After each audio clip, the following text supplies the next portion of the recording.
अस्सलामुअलैकुम जेके न्यूज़ के साथ मैं हूं जबीना अली। मारूफ अदाकारा नादिया खान रिश्ता इज़्दवाज में मुंसलिक हो गईं।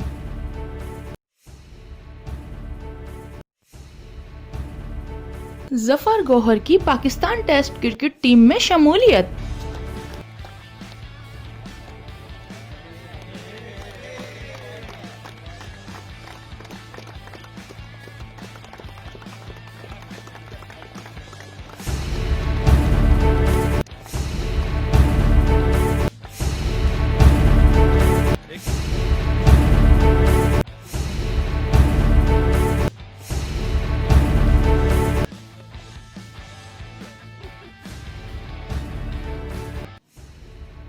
रूस में बॉक्सिंग का नया अंदाज।